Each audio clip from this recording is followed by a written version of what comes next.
وكفى وسلام على عباده الذين اصطفى أما بعد فأعوذ بالله من الشيطان الرجيم بسم الله الرحمن الرحيم يرفع الله الذين آمنوا منكم والذين أوتوا العلم درجات وقال النبي صلى الله عليه وسلم خيركم من تعلم القرآن وعلمه صلى الله على سيدنا ومولانا محمد وعلى آله وأصحابه وسلم صلى الله على سيدنا ومولانا محمد وعلى آله وأصحابه وسلم সম্মানিত সভাপতি সাহেব হযরত ওলামায়ে কেরাম উপস্থিত দিন দরদি মুসলমান ভাই সম্প্রদায় বন্ধুগণের নাম আল্লাহ সুবহানাহু ওয়া তাআলার অগণিত শুকরিয়া। আল্লাহ তাআলা দয়া করে হাবিবপুর দারুল উলুম ইসলামিয়া মাদ্রাসা ৬৮তম বার্ষিকী ইসলামী মহাসম্মেলনে আল্লাহ আমাদেরকে উপস্থিত হওয়ার তৌফিক দিয়েছেন, আলহামদুলিল্লাহ। বারাকাত ইসলাম ওলামায়ে কেরামের জবান থেকে আপনারা মূল্যবান আলোচনা শুনেছেন এবং শুনবেন। এখন অল্প সময়ের জন্য আমি আপনাদের সামনে বসেছি। হযরত শাইখুল হাদিস সাহেব দামাত বারাকাতুহুল আলিয়া গুরুত্বপূর্ণ আলোচনা করছিলেন। হযরতের প্রোগ্রাম আমি জানি এবং আমারও 10টার দিকে আরেক জায়গায় বয়ান, সব মিলিয়েই খুব বেশি সময় নিয়েও বসার সুযোগ ছিল না, তাই অল্প সময় কিছু কথা বলে আমি ইনশাআল্লাহ আপনাদের কাছ থেকে বিদায় নেব। বারাকাতুল ইসলাম, আমি খুব কম সময়ে যে কথা বলতে চাই, আমাদের দেশে মুসলমানের সংখ্যা হচ্ছে ৯১.০৪। যদিও আমাদের বিভিন্ন বয়ানে আমরা শুনে থাকি ৯০% মুসলমানের দেশ, কিন্তু আসল বিষয় হচ্ছে ৯০-এর উপরে পার্সেন্টেজ, ৯১ থেকেও বেশি মুসলমান এই দেশে, শতকরা ৯১ থেকেও বেশি আছে। আর এই মুসলমানদের আওলাদ যারা আছে এরা মাদ্রাসায় পড়ে যাবে, শতকরা ৭.২৯, অর্থাৎ প্রায় ৭ জনের মতো। মুসলমানের সংখ্যা ৯১ থেকে বেশি, আর তাদের বাচ্চাদের মাদ্রাসায় দ্বীনি শিক্ষা অর্জনকারীর সংখ্যা ১০০ মধ্যে ৭-এর মতো। হিসাবটা তো সন্তোষজনক নয়, আমার কথা বুঝতেছেন? হিসাবটা কি সন্তোষজনক? ৯০-এর উপরে মুসলমান আর দ্বীনি শিক্ষা অর্জন করতেছে ৭ জনের মতো, এটা কোনোভাবেই সন্তোষজনক নয়।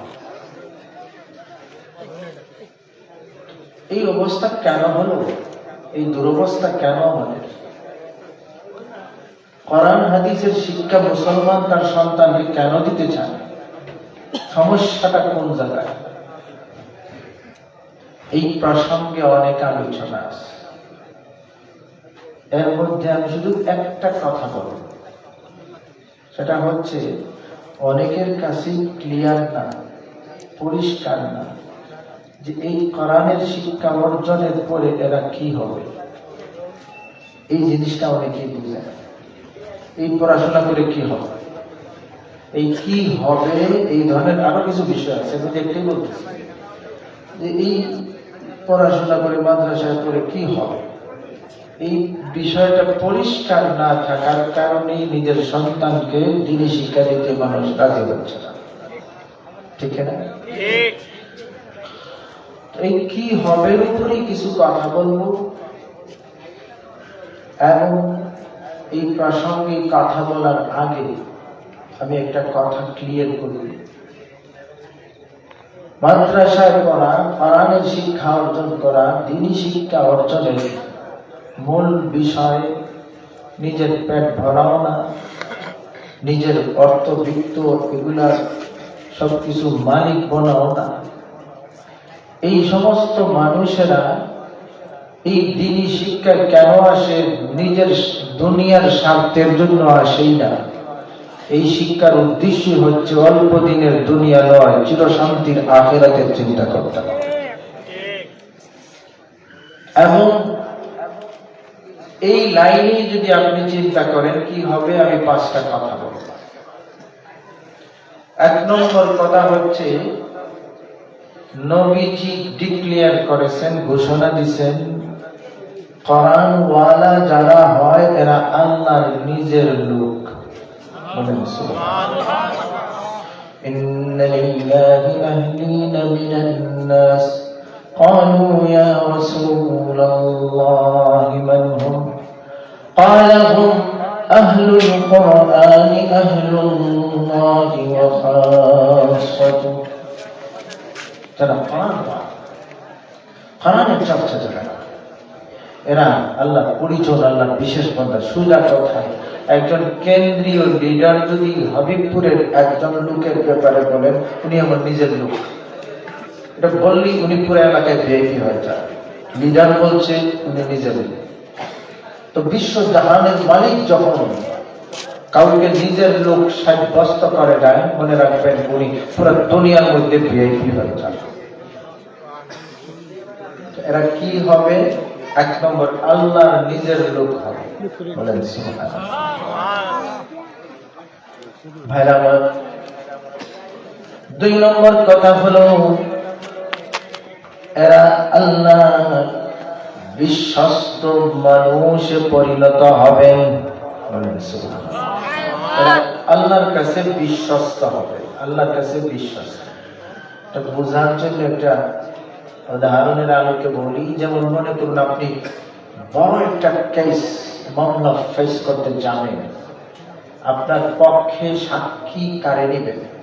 যারে বিশ্বাস করেন তারাই নেবেন, ঠিক না? আল্লাহ রাব্বুল আলামিন কোরআনে কারীমের মধ্যে মানুষের জন্য যে বিষয়টার উপর সব থেকে বেশি জোর দিয়েছেন এটা হচ্ছে আল্লাহ এক, আল্লাহর সাথে কেউ শরীক নাই।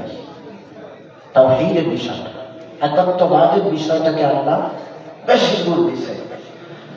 আর এই বিষয়টা বোঝাতে যে একটা জায়গায় আল্লাহ আলেমদেরকে আল্লাহ যে এক এই বিষয়ের সাক্ষী বানাইছেন। শাহিদাল্লাহু আন্নাহু লা ইলাহা ইল্লা হুয়া ওয়াল মালাইকাতু ওয়া উলুল ইলমি কাইমান বিল কিসত লা ইলাহা ইল্লা হুয়াল আজিজুল হাকীম।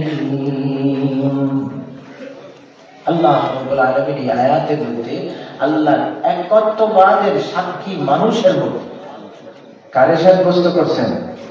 ন্যায়নিষ্ঠ আলেমগণকে আল্লাহ একত্ববাদের উপর সাক্ষী সাব্যস্ত করছেন। তো আপনিও আপনার কোনো বড় বিষয়ে সাক্ষী কারে বানান?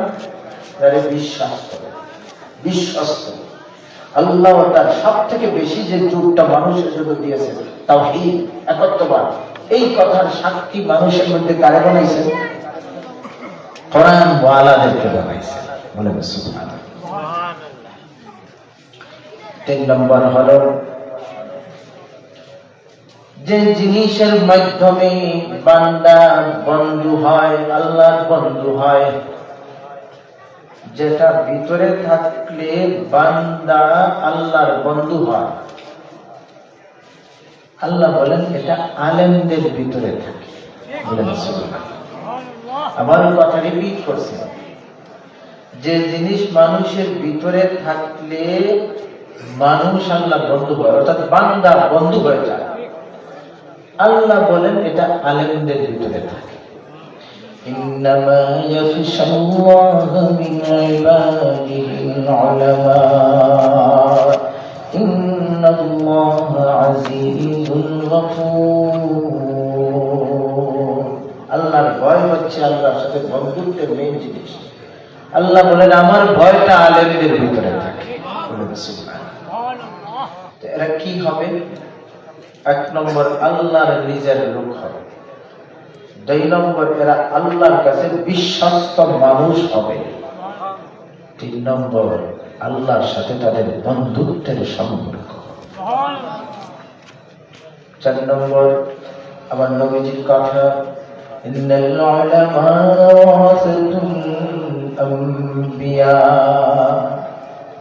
4 নম্বর হচ্ছে নবীগণের ওয়ারিস হবে, সোজা কথা এরা নবীজি উত্তরসূরি হবে।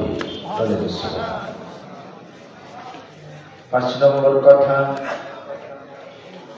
ও ভাই এই মানুষদের ব্যাপারে যারা কোরআন শিখে শিখায় এদের ব্যাপারে আমার নবীজি কথা বলে গেছেন, নবীজি পরিষ্কার করেছেন, ঘোষণা দিয়েছেন, সবাইকে জানিয়ে দিয়েছেন এরাই জগতের সেরা মানুষ।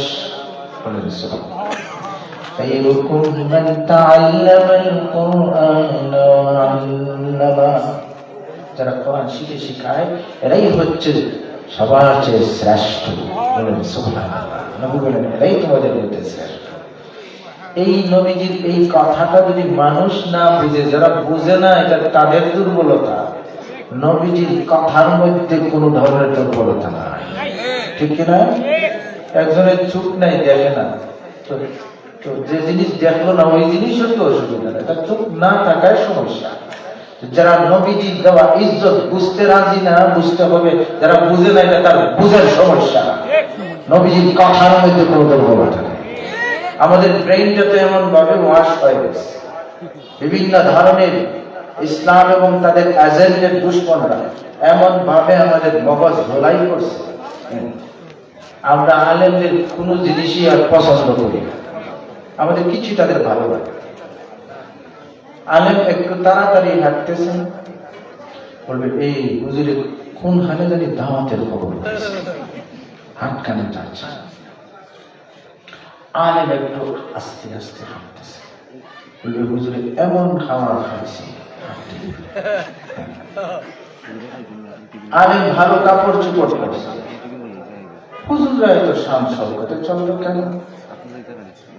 আলেমরা খুব সাদামাটা ভাবে চলতেছে, মাদ্রাসায় পড়ছে, টাকা টুকা নাই, এই সমস্ত এইভাবে চলবে না তো কি করবে? হুজুররা মসজিদে থাকে, জিকির আজকার বললাম তোর তো মসজিদ পর্যন্ত। হুজুররা ময়দানে দেশ জাতি সমাজ ধর্মের জন্য কথা বলে, হুজুররা মসজিদ মাদ্রাসায় থাকবে, মাঠে আসলো কেন?